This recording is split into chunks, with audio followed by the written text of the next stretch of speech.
इस्लाम इजाजत देता है कि घर से बाहर निकलो, आग को बुझाओ, हर आदमी अपना आधार कार्ड सही तरीके से बनवाए। ये मत मानिए कि सिर्फ मुसलमान टारगेट है। मुसलमान तो पहला टारगेट, दूसरा टारगेट दलित है, तीसरा टारगेट ट्राइबल है, चौथा टारगेट ओबीसी है, पांचवा टारगेट गरीब है, और आखिरी जो मुद्दा है वो ये है कि कैसे इस देश में मनुस्मृति लाया जाए और सारे लोगों को पढ़ाई से रोका जाए और इनके शासन को सदियों सदियों तक जारी किया जाए। ये मुद्दा है। एक्शन क्या होना चाहिए? प्लानिंग ये है कि जिस तरह से इन्होंने मास डिसइंफ्रेंच करने की आपको कोशिश की है, आप अपने को इनफ्रेंचाइज करने की कोशिश कीजिए। कैसे इनफ्रेंचाइज करेंगे? अपने सारे वोटिंग डॉक्यूमेंट्स को प्रॉपर तरीके से सबसे पहले बनाइए। आज ही जा करके हर आदमी अपना आधार कार्ड, अपना इलेक्शन आइडेंटिटी कार्ड, बाकी सारे कार्ड्स सही तरीके से बनवाए। जो आदमी घर शिफ्ट करता है, शिफ्टिंग के बाद मैंने किताब लिखी है, उसमें कहा गया है कि अगर एक दलित और एक मुसलमान अगर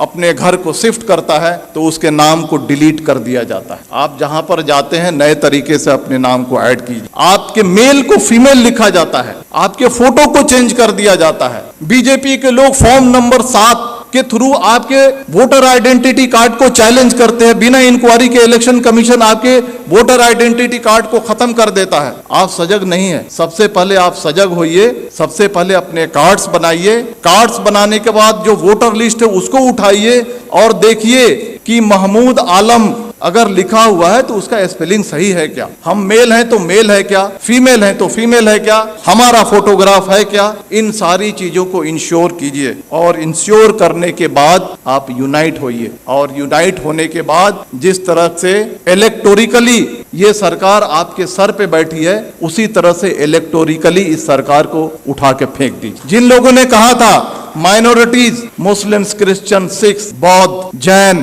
पारसी 19.6% है, लगभग 20% है। दलित 16.5% है, कितना हो गया? 36.5%। ट्राइबल 8.5% है, कितना हो गया?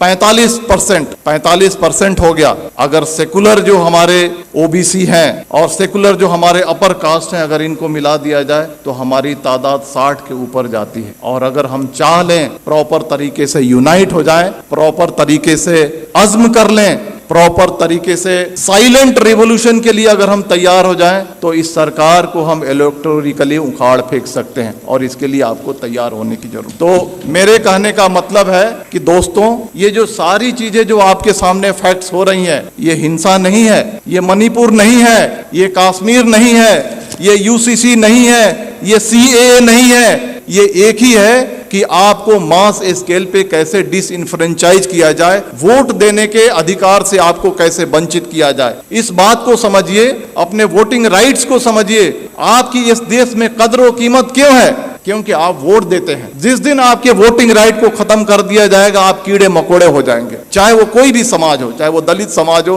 ट्राइबल समाज हो या माइनॉरिटी का समाज हो। अपने राइट्स को समझिए, अपने डॉक्यूमेंट्स को बनाइए और आने वाले इलेक्शन में मैं कहना चाहता हूं कि वोट करना ये लगना चाहिए कि 100% दलितों ने, 100% मुसलमानों ने, 100% ट्राइबल ने वोट किया है। और अगर आने वाले इलेक्शन में अगर आप वोट नहीं करते हैं तो समझ जाइए कि आप अपने मजहब को धोखा दे रहे हैं, आप अपने देश को धोखा दे रहे हैं। अगर बाहर आग लगी हो और घर के अंदर अगर हम चैन से बैठते हैं, इस्लाम इसकी इजाजत नहीं देता है। देखिए, आपके सामने जो बातें हो रही हैं आज, इस चर्चा सत्र के 2 पार्ट है। एक पार्ट है यूसीसी और दूसरा पार्ट है मॉब वायलेंस। हम दोनों को अलग अलग चर्चा करेंगे। पहला मैं कहना चाहता हूं, हम यूसीसी को हम लेते हैं। आज से 6 महीना 1 साल पहले आपने देखा होगा कि लव जिहाद और धर्मांतरण इस देश का सबसे पहला मुद्दा था। अलग अलग रियासतें अपने अपने रियासत में कानून बना रही थी। कर्नाटक की बीजेपी सरकार कानून अलग से बना रही है, मध्य प्रदेश की सरकार अलग से कानून बना रही है, हरियाणा की खट्टर सरकार अलग से कानून बना रही है, धामी सरकार अलग से कानून बना रही है, योगी सरकार अलग से कानून बना रही है। मैं आपको कहना चाहता हूं कि हिंदू, मुसलमान, सिख, ईसाई, ये सारे राष्ट्रीय स्तर के मजहब हैं भारत में, अगर एक मजहब से धर्मांतरण करके अगर कोई दूसरे मजहब में जाता है, अगर सरकार को लगता है तो ये राष्ट्रीय समस्या होनी चाहिए, तो सरकार एक कानून बना करके इस समस्या को हल क्यों नहीं करती है? मल्टीपल स्टेट्स में मल्टीपल कानून क्यों बनते हैं? सरकार का मकसद है कि लव जिहाद और धर्मांतरण के जरिए जो हमारा जो सामाजिक स्पेस है उसको कम्युनलाइज किया जाए और जो इलेक्शन का जो माहौल है उसको पोलराइज किया जाए और पॉलिटिकल बेनिफिट उठाया जाए। तो बीजेपी का जो एजेंडा है, चाहे वो लव जिहाद हो, धर्मांतरण हो या 2014 से लेकर के आज तक के जो भी फंडामेंटल चेंजेज आए हैं, ये पॉलिटिकल प्रोजेक्ट है। पॉलिटिकल प्रोजेक्ट किस लिए है? To gain political benefit. उसी तरह से यूसीसी आ रहा है। अगर सरकार को लगता है कि यूसीसी आनी चाहिए और राष्ट्रीय समस्या है, तो आसाम का चीफ मिनिस्टर हिमंता बिस्वा शर्मा क्यों कहता है कि हम पॉलीगेमी पे कानून बनाएंगे? धामी सरकार उत्तराखंड का क्यों कहता है हम यूसीसी पे ड्राफ्ट लेकर के आएंगे? आप देखिएगा मेरी बात, यू मार्क माई वर्ड, कुछ दिन के बाद योगी सरकार अलग ड्राफ्ट लेकर के आएगी, कुछ दिन के बाद मध्य प्रदेश की शिवराज सरकार अलग ड्राफ्ट लेकर के आएगी, और इसका मकसद है कि उनका पॉलिटिकल प्रोजेक्ट है। और पॉलिटिकल प्रोजेक्ट किस लिए है? समाज को पोलराइज करने के लिए। अब सवाल उठता है कि इसका मकसद समाज को पोलराइज करने के लिए है, तो हमें क्या करना चाहिए? जहां तक यूसीसी का सवाल है, बड़े बड़े वक्ता, बड़े बड़े दानिश्वर कहते हैं सबसे ज्यादा जो नुकसान होगा वो क्रिश्चियंस को होगा, सिख को होगा, ट्राइबल्स को होगा, दलित को होगा। हमारी जिम्मेदारी है, सरकार देखिए 2014 से लेकर के आज तक जो चाहती है वो करते आई है। अगर वो चाहेगी कि यूसीसी लाएं तो हम रोक नहीं सकते हैं, लेकिन हम जो कॉन्स्टिट्यूएंट्स जो उनको वोट करते हैं उनको ये एजुकेट कम से कम कर सकते हैं कि ये जो है आपको बर्बाद करने के लिए लाया जा रहा है। इसके कॉन्स्टिट्यूएंट्स कौन है? ट्राइबल्स हैं, दलित हैं, मुस्लिम्स हैं, अदर माइनॉरिटीज हैं। इन सब को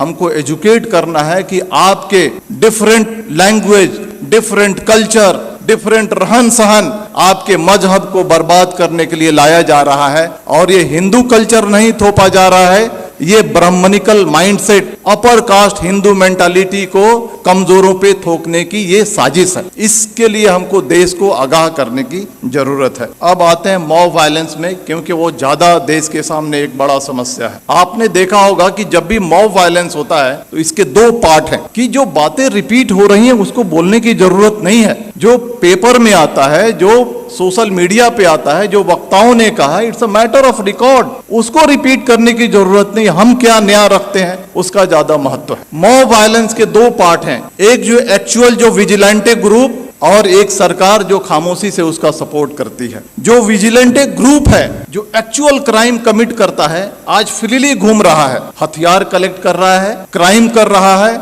माइनॉरिटीज पे वार कर रहा है और उसको कोई छेड़ने वाला, कोई अरेस्ट करने वाला नहीं है। दूसरा जो पार्ट है आज की सरकार कितनी भी मॉब लिंचिंग हो जाए, मणिपुर हो जाए, नू हो जाए, पुन्हाना हो जाए, झिरका हो जाए, ट्रेन में फायरिंग हो जाए, दंगे हो जाए, सरकार जबान नहीं खोलने वाली है। सरकार चुप है। सरकार इज मेंटेनिंग साइलेंस। और साइलेंस को क्या कहा जाता है? साइलेंस को, खामोशी को रजामंदी कहा जाता है। सरकार वायलेंस को रजामंदी दे रही है। सरकार रजामंद है कि वायलेंस किया जाए। इसके दो पार्ट हैं, जो विजिलेंटे ग्रुप हैं और जो सरकार है, इनके मोटिव में फर्क है। जो विजिलेंटे ग्रुप है उनका मोटिव है कि हम जो कमजोर हैं उन पे हमला कर रहे हैं, उनको सबक सिखा रहे हैं, उनको तकलीफ में डाल रहे हैं और बहुत खुश हैं कि तारीख में इन्हें हमको सताया था। ये बात सही है या गलत, इसकी अलग चर्चा की विषय है, लेकिन इन्होंने हमें तारीख में हमको तकलीफ दी थी, आज हम इनको तकलीफ दे रहे हैं। वो खुश है,